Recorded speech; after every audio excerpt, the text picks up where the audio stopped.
Well, if you don't, then it's a. I don't think the viewers are gonna stay awake. Personally, All right. So the question. is your friend asked you it? What? Your friend asked you this or what? Oh no! Oh, I saved it in the chat. Oh, that's me. Oh, yeah. Does this not look like you? I I'm sorry. Is this not you? no, it is. I just didn't. I couldn't see it from here. You know, bad eyes. Good. So the question. For the remainder of the next, 10 minutes or so? Yeah, we'll go for an hour if we can get there. Go for another hour? No! No. I'm sorry, I think I misunderstood. No, we'll try and hit an hour, Okay. 5, hour 10. Okay, so the question was whether or not all emotions that we feel can be solely represented by just chemical processes that go on in the brain. And if memories, because memories are obviously connected to emotions, can take on a non-physical form. Because if memories take on solely a physical form, then that means that emotions are only represented by chemical and physical processes that go on within the brain. That is the question. Is there a non-physical component to emotions and memory? Do you remember the old CSX commercial, CEX? Maybe. Where it literally starts with love is a chemical reaction. Yeah? You remember those? No. Let me see if I can't find it. Come on. Yeah, but see, no, that's a good point, though. Like, what is love, though? Is that all it is? Is just a biochemical reaction in the brain? Is that all it is? Oh, or is there more to it? There we go. CSX. Yes, CSX commercial. 2011.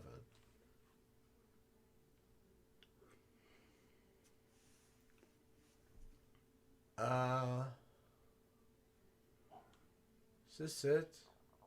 No, this is not it. Okay. Maybe it wasn't CSX. It was CHI, maybe? There was a chemical company. Love is a chemical reaction. That's Rick and Morty. Love is a chemical reaction commercial.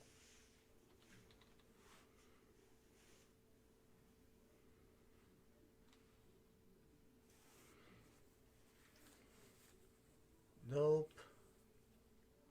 Nope. Nope. Nope. Cannot find it. But I remember the ad started with love is a chemical reaction. Okay. And then where did it go from there? I don't remember it. That's all Let's I remember. say You and Your Brain and Marijuana by ASAP Science. Yes, they have lots of that kind of weird stuff. I don't watch ASAP anymore. Why? They irritate me. 7 years ago. Holy crap. I thought that was recent. How did you just don't like the way they've gone? The direction they've taken? Yes. Honestly, a lot of the science communicators are starting to bug me. Oh yeah. I still like Vsauce. Including, what about Dr. Sheep? Does that goon type? I think we're going in the right direction. I think we're doing stuff that's gonna. I thought it was bothering you. No, it's bothering me. What are we doing that's bothering you? I don't know. Okay, that's what I thought.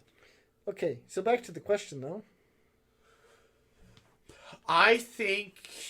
Okay, so the question is, do we have a soul then? I mean, that's part of it. I mean, do you think emotions are just dopamine, serotonin, and whatever else? Is that all it is?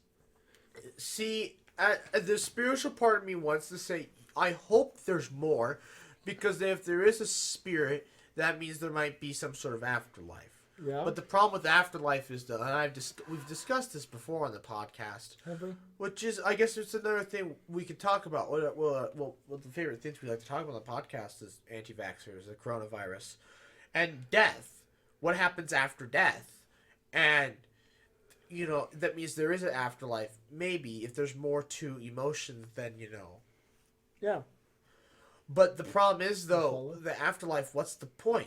you're not doing anything. You're not working towards anything. It's just you're existing to the end of time. I just don't like that idea.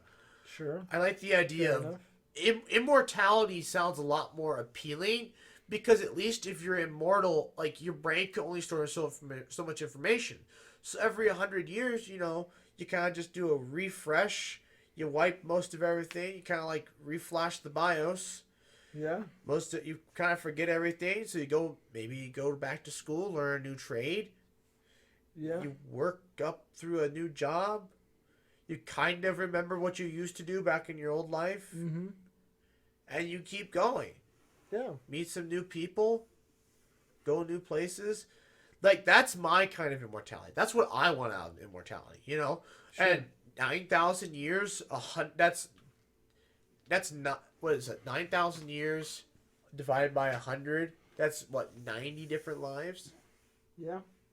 You can live 90 different lives. That's if we don't figure out how to prevent yourself from dying at 9,000 years. Because at 9,000 years, the probability of you getting struck by lightning and all these things happening to you is like 100%. Sure. If we can figure that out, then 90 different lives or infinite numbers of lives. And you can go across the cosmos. Because, by that point, humans will be... That's what I want life to be. That's what I want to happen. That's what I want to do. I don't like death scares me so much, and there's just so much uncertainty there. But back to your question, though. If there isn't a spiritual aspect, then good. Because that means that it is possible to basically take all the stuff in my brain and download it. But see, I don't think it's just a spiritual. I don't think it's just a question of is there just a spiritual. I believe there's almost like a metaphysical, mental aspect to the brain that we don't know and we never will know. Like this extra, not even like a dimension, because dimensions are physical, and we could maybe one day figure out some way to maybe it is another dimension, but basically I believe that there's the mental aspect of it. So there's physical, which is everything around us. Right? There's spiritual, which is heaven, hell, all that. But then there's mental. And so when you die, you lose your connection with your mental aspect. It gets cut off. Okay? But everything you store, all your memories, are stored within this metaphysical form. And so basically, your memories that you create within your synapses and your dendrites or whatever, those are like the axis, the gate points that your brain uses to pull out of. And so when something goes all wrong with the brain, when your brain no longer makes that connection, it's like a door that it can't open. And so you can no longer access that memory. Because to me, I think about what is a memory, right? We can describe how a memory forms, right? We have a beautiful description of how neurons and all these, and how they fire and how a memory can be formed. But really, what is it though? What is it represented as? Because like for a computer, right? That's just a string. That's not even ones and zeros. With the computer, it's whether or not a resistor is in the on or off state. That's what a memory is for a computer. But what is it for a brain?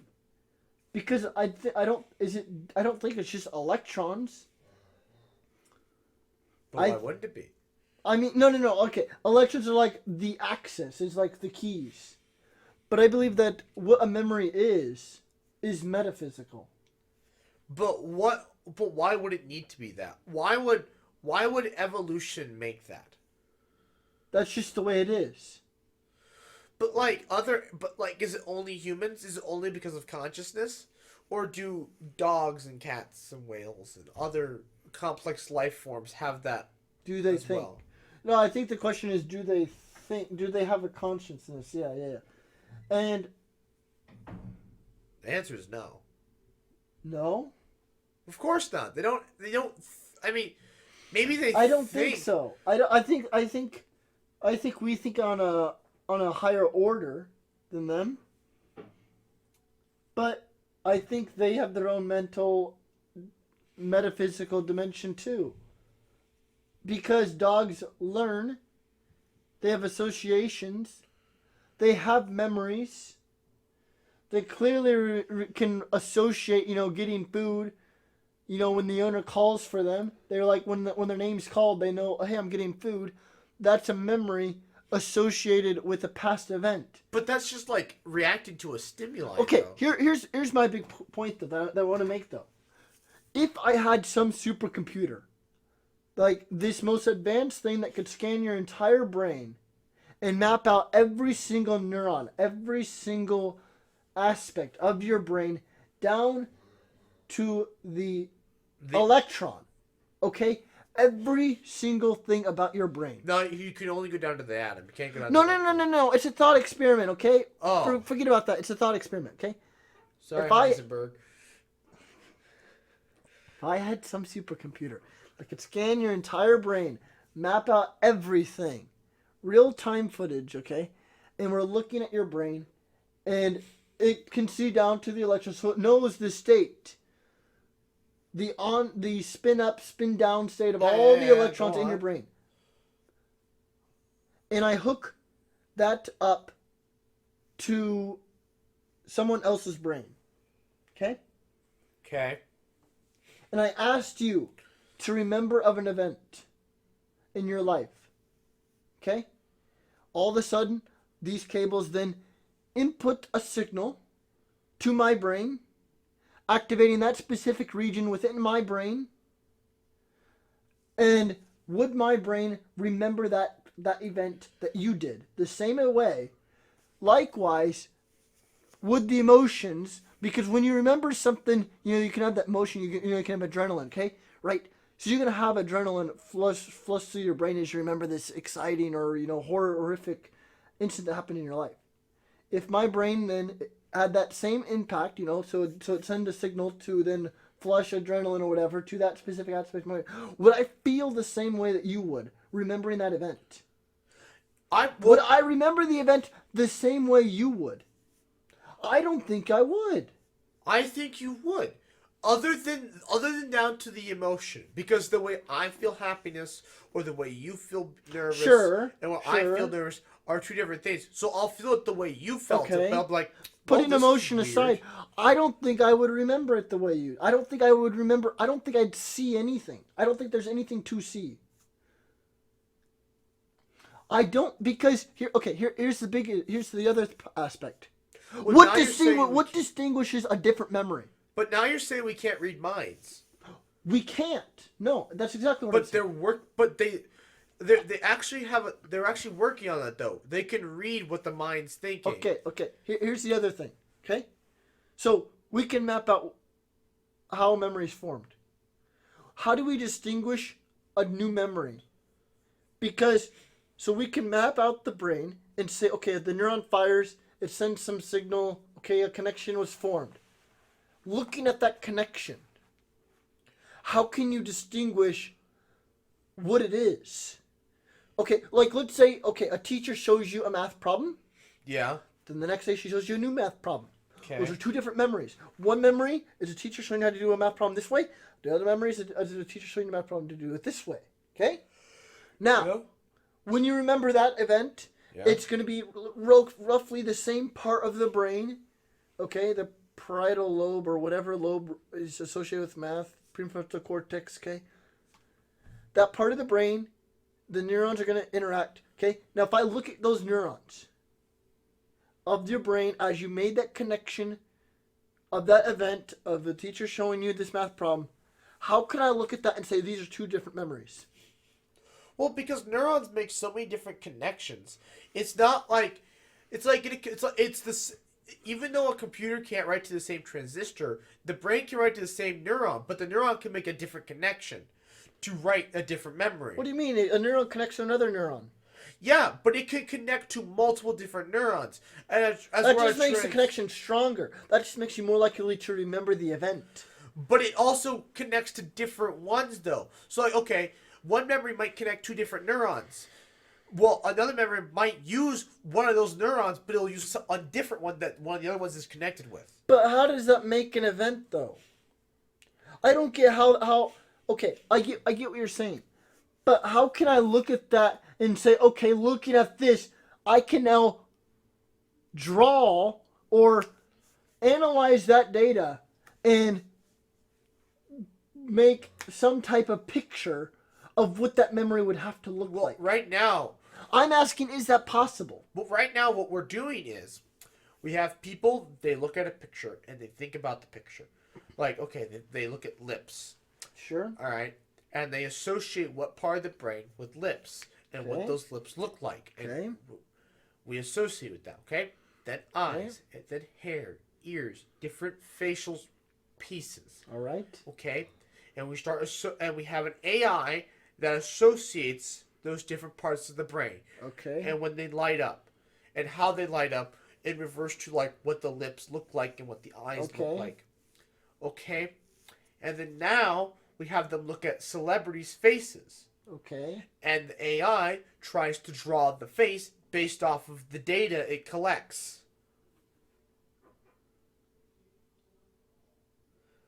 I follow. Now the faces on some of them are nowhere near what the face is, but sometimes it gets the color correct, which is kind of spooky in that itself. Like, oh dang, it got the color right. So it's looking at different lips, like all these different shapes and sizes, different eyes, all these shapes and sizes. Not the AI, you are. The AI is looking at your brain data. You are looking at all these different lips. So 50 different lips, 50 different eyes, 50 different noses, 50 different ears, facial structures. And they show you some celebrity. And based off of how the brain lit up during all these different interactions, this AI can now draw a picture resembling somewhat the celebrity that you were looking at. It could get the skin color right on some of them anyways. It really couldn't get much more than that. Maybe the eyes once in a while, but that... What about the facial structure? Does it look anything like it? Not always. It might, if it's a more masculine face, it might get that, but sometimes it'll even go feminine. But again though, it's like no one's doing this. It's one guy in Japan, and it's like the early days of the stuff they're doing here. No one's ever done this before. And they're using it to eventually read dreams. It was this was in one of Vsauce's videos. Was it? In the premium. Oh. That's where I got this from, yeah. Huh. Which one was it? I don't remember. I kind of want to watch this one now. Maybe season... I have no idea what season it was in. Probably season 2 or 3. But see, yeah, that kind of go against what I was saying though, how it's not. But I mean, but again though, if the AI can never figure it out, and it's never able to figure out, which is unlikely, because I think even I think what'll happen is the AI will get smart enough, but the data will never be clear. The AI will just be smart enough to be like, oh yeah, that's what he's thinking about. Because the AI that's the thing. becomes assumption. The AI would start to guess. Yeah, but it would become smart enough to guess what he was looking at. If you program it that way, though, if they don't, it's just purely based off data, then maybe we'll start to see a pattern. But if we don't start to see patterns, then no, you can't. What you're saying is true. But if the AI can't assume, it can't think for itself, it can't, or at least think in that way, then, but yet it's still able to draw pictures. But see, okay, I get what you're saying. But I guess my question is, what if I showed, lips, it lights up a certain portion of the brain, right? What if I found something else? That doesn't even look like lips. Say, I don't know, a hot dog bun or something. But it lit up the same region of the brain. Could I trick the AI into thinking that instead of looking at lips, you're looking at a hot dog bun? That is where I draw the line. I don't think it could distinguish that. Well, currently it can. But that's to say, though, the exact neurons in the exact pattern, in the same way. But is it possible? But see, that would be saying that everyone's neurons and brains are all wired the same. But they're not genes. Exactly. No, but if we say these specific neurons are associated with lighting up when you see a hot dog bun versus lips, I don't think it's universal for every human that certain neurons are going to light up, because we already know that if you sever the brain in half, the other half can still make up for what the other half lost. We already know the plasticity of the brain to that extent, meaning that all of a sudden all these things that were not associated with the other half of the brain now figures out a way to remap itself and associate itself with those things. The brain is amazing. There's so much about it that we don't know, and I believe that we never will know. Well, and so I guess what I'm trying to get at is that all these neurons are really just pathways, keys. You need all these neurons to interact within a certain way to open this specific lock and unlock this memory. For something that's really difficult for you to remember, some like absurd math equation or whatever, it really takes a lot of brain power. You need all these neurons to be interacting and working together to open up that door and allow you to remember something. And so I believe memories are metaphysical. We can represent how they're created and, to a sense, where they're stored. But what they are, we don't know. This is only if and only if, so this is a calculus question, essentially. If and only if the dream experiment fails. Yeah. If the AI can never figure it out, yes, then we know no. But if the AI can figure it out and it's not assuming, then we know that it's not metaphysical. Then we know that the neurons are working just like transistors. That a neuron gets specifically mapped to this. But we know that, though, because the folds in the brain, the more folds you have, is associated to your intelligence. Because, like, think about it this way, right? We already know we can look at a flash drive. If you were to look at the atomic level of the flash drive, all right, now granted we don't have computers this complicated yet, but if you were to look at a flash drive and look at all the molecular components, the spin states of every single electron, you could map out all the information on that hard drive. Well, that's literally how a computer works. I don't think you need the spin. I don't think you need the spin. I think you do for RAM. For RAM, you definitely would. Why RAM? Because RAM is only stored in capacity. RAM is but it's random. It's random access memory, though. But it's random. So in the fact that the computer, but when the computer shuts off, the spin states get messed up. Well, no, the capacitors turn on. The capacitors. What RAM is? It's special because it's transistors with capacitors. Yeah. And RAM is interesting from what I understand is what random access means. Like storage, the computer goes and talks to the control chip. The control chip's like, okay, let me search through the drive to find what you're looking for. Okay. And it'll search through it and it'll find it. And once it finds it, it takes it. Well, random access memory, the computer doesn't have time to wait for that to happen. Okay. Because the RAM does technically have that. But because of the way the RAM and the memory controller work, it can do it much faster because it's not hindered. Well, what are you trying to get at, though?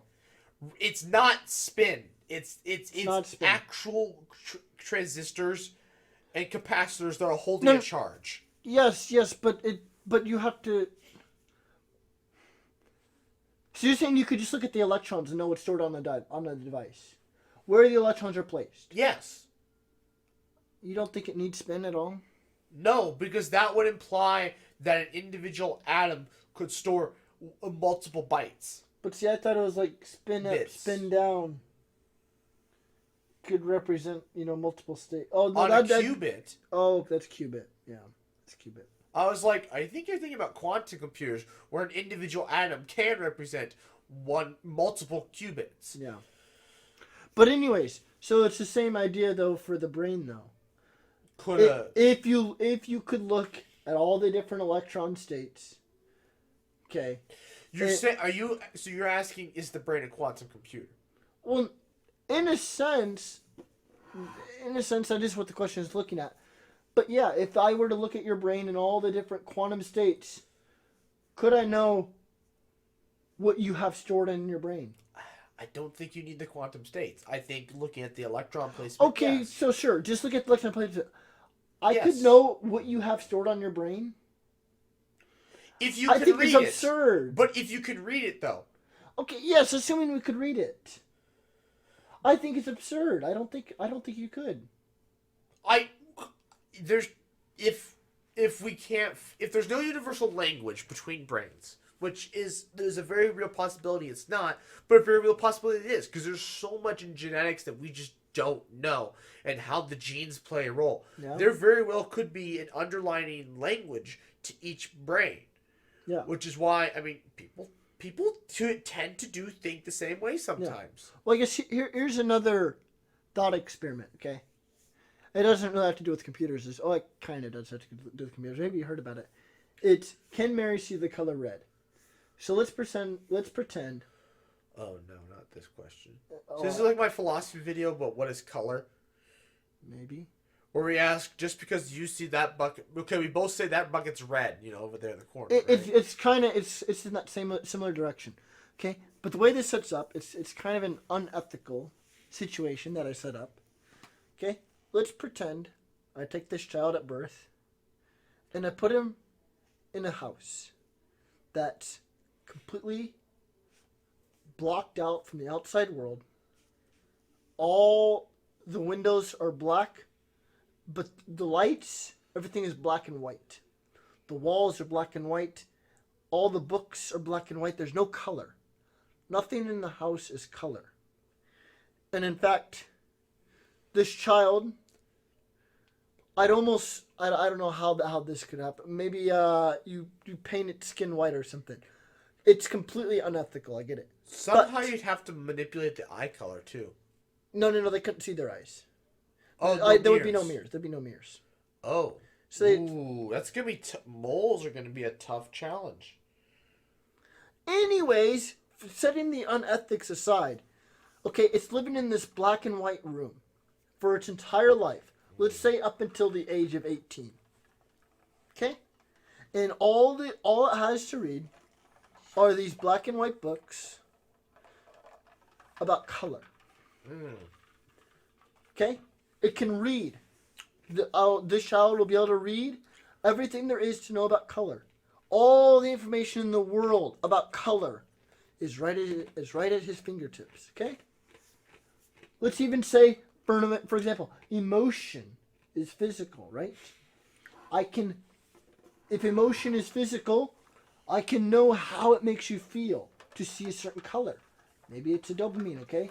If I give you dopamine or whatever to this part of the brain, I can make you feel like you see this color, okay? And as you read everything there is to know about a color, red is hot, okay? Yeah, go on. Okay, eventually when the child's 20 years old, okay? I open the door, I take him outside, okay? And I show him this red brick wall. I say, that color right there, that is the color red. Would the child be surprised by the color that he sees before his eyes? If he has all the information at his fingertips before he saw that wall, he should know what the color red should look like before he saw it, assuming all information is physical. It's not possible. When he sees this wall for the first time, this red brick wall, he should be like, yes, I know that's a red brick wall. I know how it'll make me feel, and I am not surprised by that color. Not possible. Exactly. That is what I'm saying. Because do you remember from How I Met Your Mother, and Ted Mosby didn't know how to say encyclopedia. He said encyclopedia because he only read it. He never actually heard somebody say it. And so when he actually heard somebody say it, he's like, wait, you're saying it wrong, I thought. No, he was saying it wrong. Yeah. It's the same thing.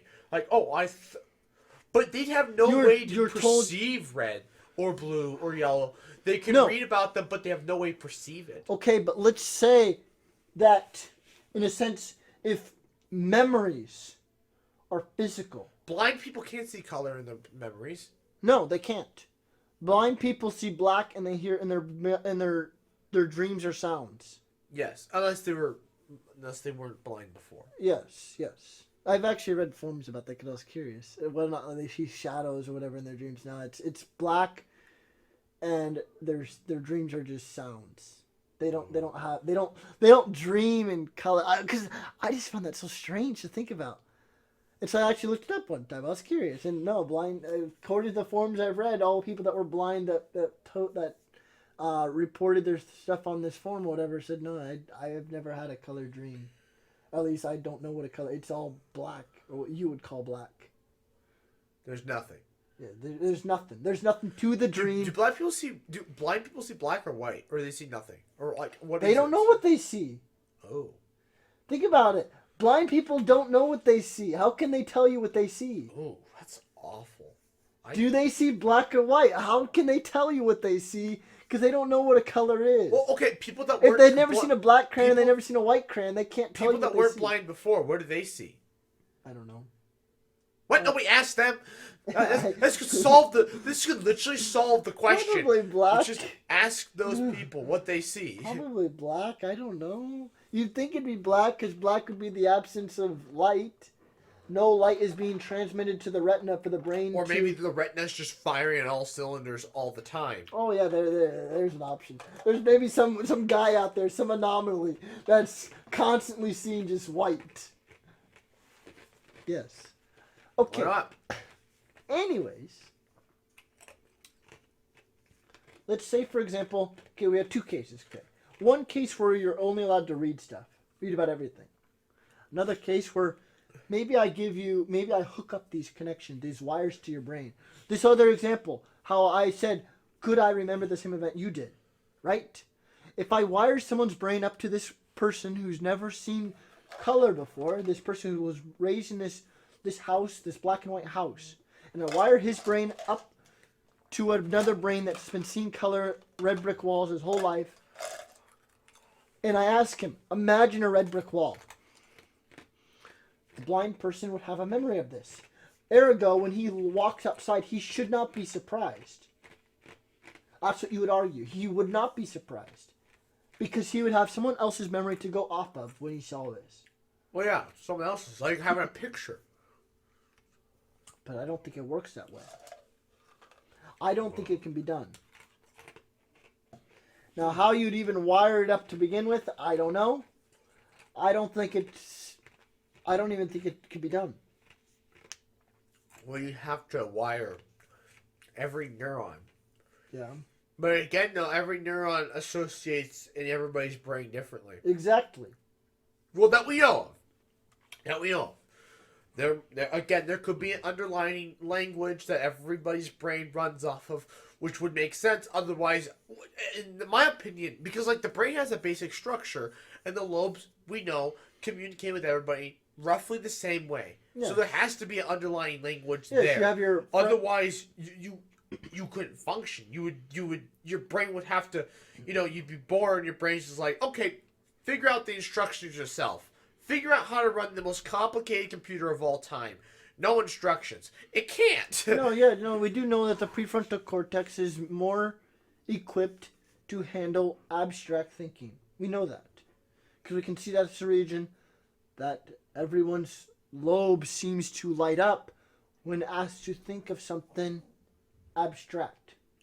It's that aspect of the brain. But I don't know. I don't think they would see the color red. I think they would be surprised. Well, they'd see whatever they saw as the color red. That's the thing. I'm saying I don't even think the experiment would work. I think that whenever you try to ask them to imagine this event, I don't think anything would happen. I don't think you can wire brains like that. Well, yeah, so obviously that aspect. Wire brains together like that? I think you could download somebody's conscious into a computer and then have their brain access that computer. But that'd be more of like a file system, basically. Yeah. Because I'm curious. If you had all 7.8 billion people or everyone who could see the color red, talk to this person about what a red brick wall looks like, all the emotions that made them feel, could they have a sense of what the color red is? No. Never. They might associate it with warmth, but that's it. That's the thing. They've never seen the color. They've never seen anything. They would know. They could associate the word red with warm, but that's it. Yes. That's all they can associate it with. And yellow, they can associate it with whatever the sun would look like. Bright. Warmth. That's all they can associate. Yes. But they can't say like what that would look like. And they have no way to picture a color. However, do you have to paint if you control what books and information they get, do you necessarily have to paint their hands? Well, yeah, they look at their skin. I mean, you can just see that you have this different... But if the books never describe skin color ever...